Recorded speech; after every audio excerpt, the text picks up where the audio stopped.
පොඩ්ඩක් ඉන්නකෝ.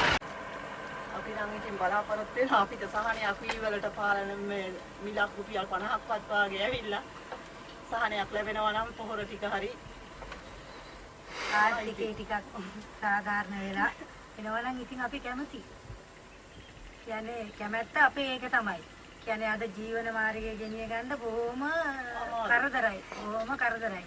කොහොම හරි අපි රුපියල් 1000ක් අද දවසට දැන් 10 ඉඳලා හෙව්වත් ඒ රුපියල් 1000 අපට සාමාන්‍යයෙන් දවසක් එකමාර ජීවත් වෙන්නවත් මදි.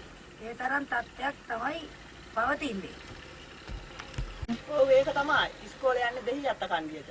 පුතා ඉංග්‍රීසි මීඩියම් ඉගෙන ගන්න පහසුසත් පාස් වෙලා දුව උසස් පෙළ කරනවා. ඉතින් දවසකට රුපියල් 200ක් ඕන බස් එකට. ඉතින් බොහොම අමාරුයි ජීවත් වෙන්න.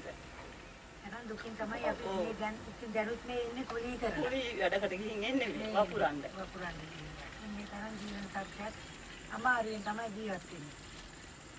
දැන් මේ මම අපේ පුතාලගෙන් බැඳලා මෙයා කරලා ඉන්නේ. අපි දෙන්න විතරයි ඉන්නේ. අපි දෙන්නම දෙද්දු. අපේ මෙයාට වපුරගම අමාරුයි.